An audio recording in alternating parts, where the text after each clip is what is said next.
नमस्कार, मैं हूँ लीला। स्वागत है आपका हमारे चैनल में। आज का विषय है पशुपति व्रत में भूल कर भी इन नियमों को ना तोड़ें। अब शुरू करते हैं। पशुपति व्रत जब भी आप शुरू करें तो संकल्प लेकर ही शुरू करें, क्योंकि संकल्प लेकर शुरू किया हुआ व्रत अधिक फलदायी माना जाता है। इसलिए जब भी आप व्रत शुरू करें तो संकल्प लेकर ही शुरू करें। अगला नियम है, जिस दिन आपका व्रत हो उस दिन सुबह जल्दी उठें, स्नान करें, शुद्ध वस्त्र पहनें और उसके बाद आप पूजा की थाली तैयार करें। पूजा की थाली में आप पंचामृत रखें, जैसे दूध, दही, घी, शक्कर, शहद, गंगा जल वगैरह रखें, जो भगवान शिव जी भोलेनाथ जी को अर्पित की जाती है। और भी सामग्री आप रख सकते हैं, फल फूल ये भी आप रखें। और साथ में आप जल भी लेकर अच्छे जाएं। जल आप घर से ही लेकर जाएं तो ज़्यादा अच्छा होगा। दूध आप कच्चा लेकर जाएं, उबला हुआ दूध ना लेकर जाएं। उसके बाद आप मंदिर जाएं। मंदिर जाकर आप पहले अभिषेक करें, जल अर्पित करें और पूजा अर्चना करें। जो भी भगवान शिव जी भोलेनाथ जी को सामग्री अर्पित की जाती है वो सामग्री आप अर्पित करें। पूजा अर्चना करने के बाद आप घर आ जाएं और जो थाली आप लेकर गए थे उस थाली को आप घर के मंदिर में रख दें। अगला नियम, शाम के समय फिर आपने पूजा करनी है। प्रदोष काल में पूजा करने के लिए सबसे पहले आप स्नान करें, शुद्ध वस्त्र पहनें और शाम की पूजा की थाली तैयार करें। शाम की पूजा की थाली वही होनी चाहिए जो आप सुबह लेकर गए थे। उस थाली में ही आपने शाम की सामग्री रखनी है। शाम की सामग्री है 6 दीपक शुद्ध घी से भरकर रखें, बाती लगा कर रखें और 3 कटोरी फलाहार की रखें। उसके बाद फिर आप मंदिर जाएं। मंदिर जाकर आप शिवलिंग के सामने 5 दीपक जलाएं और प्रसाद के 3 हिस्से करें। 2 हिस्से तो आपने शिवलिंग को टच करवा कर शिवलिंग के सामने रखने हैं और 1 हिस्सा आपने अपनी थाली में ही रखा रहने देना है, क्योंकि उस हिस्से को आपने शिवलिंग को टच नहीं करवाना है। उसके बाद आप पूजा अर्चना करें। उस थाली में एक दिया रखकर और जो एक प्रसाद का हिस्सा है वो रखकर आप अपने घर आ जाएं। दीपक आपने मंदिर से बिना जलाए ही लेकर आना है और मंदिर में जो दीपक लेकर जाने हैं वो भी मंदिर में जाकर ही जलाने हैं। घर से वो दिए आपने बिना जलाए लेकर जाने हैं, इतना आप ध्यान रखें। आकर जो दिया आप एक लेकर आए हैं मंदिर से, उस दिए को राइट हाथ में जलाकर रखें। उसके बाद आप घर में एंटर करें। अगला नियम है, जो प्रसाद आप लेकर आए हैं उस प्रसाद को आप परिवार में बांटें। के बाद पहले आप वो प्रसाद ग्रहण करें जो मंदिर से लेकर आए हैं। उसके बाद आप फलाहार और ग्रहण कर सकते हैं। आपने इस व्रत में एक बार ही भोजन ग्रहण करना है, चाहे आप फलाहार ग्रहण करें, चाहे आप अनाज से बना हुआ भोजन ग्रहण करें। आपने एक बार ही भोजन ग्रहण करना है। उसके बाद आपने भोजन ग्रहण नहीं करना है। हाँ, आप दूध, चाय, फल वगैरह ले सकते हैं अगर आप नहीं रह सकते तो। व्रत के दिन आप सारा दिन अपने मुंह को ना चलाएं, क्योंकि आपका व्रत है। अगला नियम है, अगले दिन आपने व्रत का पारण करना है।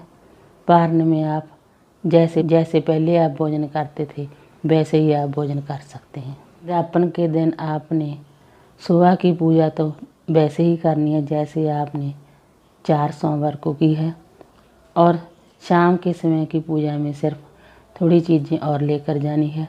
फलाहार और दीपक वो ही होंगे और उसके अलावा आपने 108 बेलपत्र और सीधे का सामान लेकर जाना है और एक आपने नारियल लेकर जाना है। नारियल पर लपेटने के लिए आपने मौली लेकर जानी है। अध्यापन के दिन भी आपने शाम के समय स्नान करना है, शुद्ध वस्त्र पहनने हैं।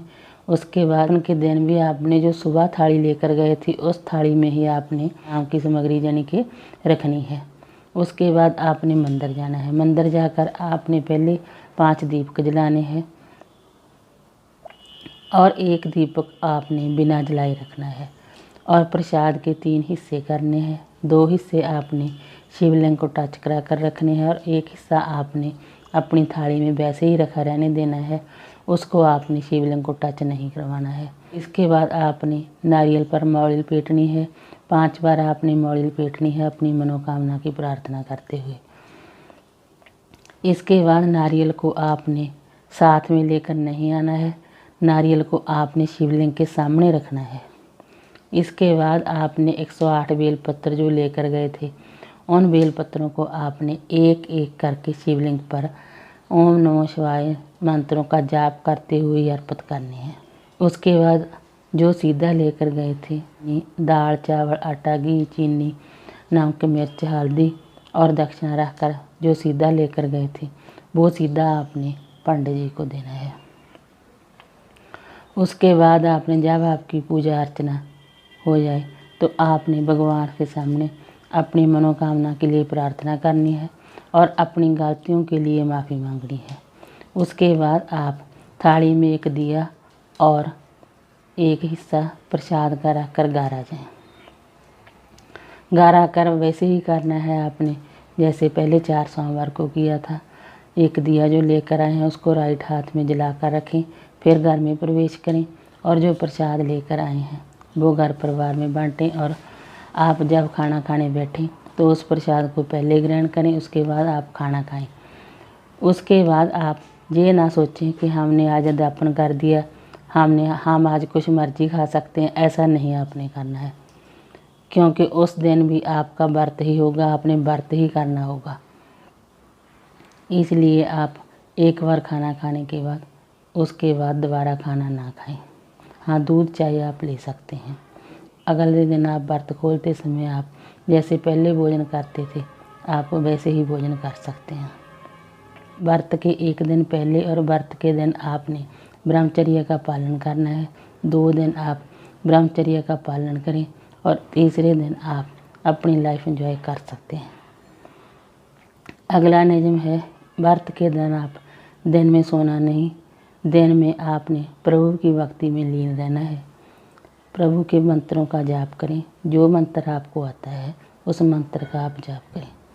इस दिन आपने निंदा चुगली नहीं करना, मांस मदिरा का सेवन नहीं करना, नमक का सेवन भी नहीं करना, चाहे वो सेंधा नमक हो चाहे वो सिंपल नमक हो।